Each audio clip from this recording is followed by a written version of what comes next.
Aujourd'hui, nous allons parler d'un autre biais de pensée, le biais rétrospectif. Ce genre de situation pourtant imprévisible au début et qui, après réalisation, nous fait dire que c'était pourtant évident.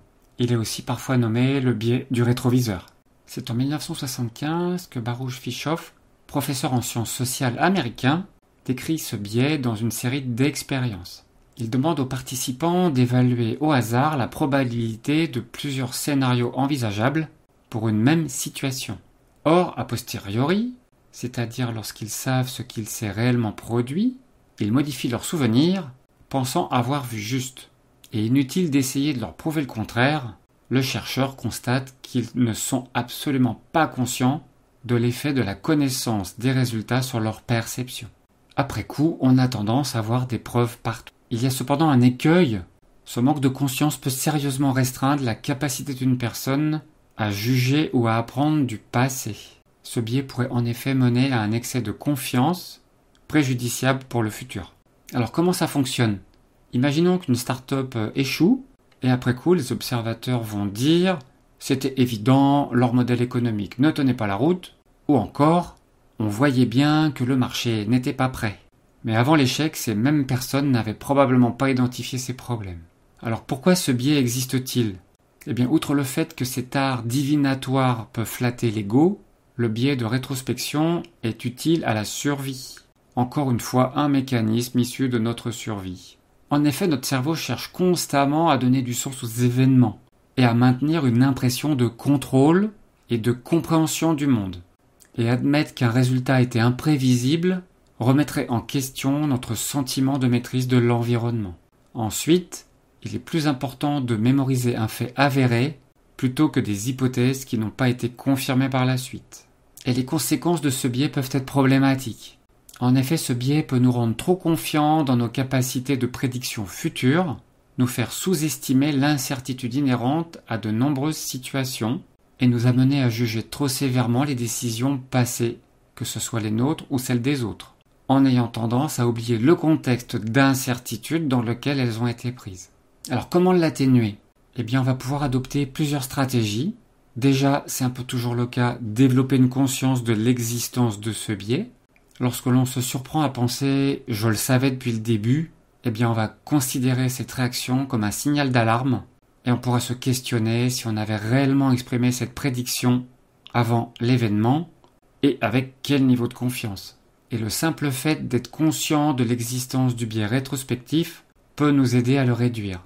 Donc lorsque l'on prend une décision ou qu'on évalue une situation, on va pouvoir se rappeler que l'on est susceptible d'être influencé par ce biais et on essaiera d'en tenir compte. On peut aussi se forcer à envisager des scénarios alternatifs. Par exemple, avant de connaître l'issue d'un événement, on peut imaginer différents scénarios possibles et leurs probabilités respectives. Cela aide à reconnaître que l'événement qui s'est produit n'était pas le seul possible et à éviter de le considérer comme inévitable après coup. Et on peut aussi se demander quelles étaient les autres possibilités et pourquoi on ne les a pas envisagées. Ça serait l'idéal, on peut aussi tenir un journal de prédictions. Et à ce moment-là, si on écrit nos prédictions avant qu'un événement ne se produise, on pourra confronter nos pensées initiales à la réalité et constater objectivement si on avait réellement anticipé l'événement. On peut aussi adopter une perspective externe en essayant de se mettre à la place d'une personne qui n'avait aucune connaissance de l'événement, en imaginant comment cette personne aurait-elle perçu la situation.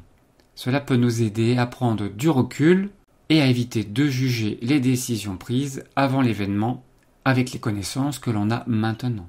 On peut aussi accorder de l'importance au processus de décision, en se concentrant sur la qualité des processus de décision plutôt que sur les résultats. Une bonne décision peut parfois aboutir à un mauvais résultat, et une mauvaise décision peut parfois aboutir à un bon résultat.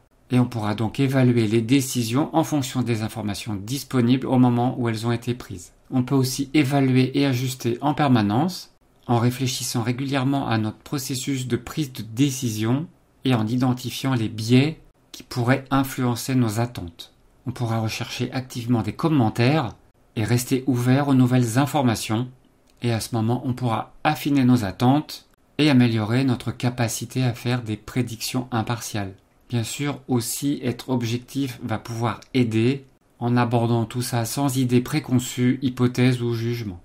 Autre point essentiel, on va accepter l'incertitude en reconnaissant que de nombreux événements sont sujets à toute une gamme de résultats possibles et en intégrant la probabilité dans nos attentes, nous pouvons reconnaître qu'il existe toujours un niveau d'incertitude.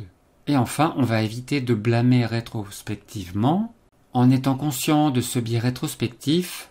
Lorsque l'on va évaluer les actions d'autrui ou de nous-mêmes, on sera à même d'éviter de blâmer les gens ou nous-mêmes pour ne pas avoir anticipé des événements qui étaient imprévisibles au moment où la décision a été prise. Voilà, rappelons-nous de ce petit schéma. Avant une décision, il y a toujours des incertitudes, sans oublier notre état émotionnel aussi qui peut influencer. Et quand on sera face au résultat, on évitera ces petites phrases, car ce biais de pensée et la distorsion de mémoire qui en résulte a des impacts négatifs que l'on va s'attacher à éviter. Et on se rappelle que, comme pour la plupart des sujets, c'est la prise de conscience qui est le plus important, et c'était le but de cette petite vidéo.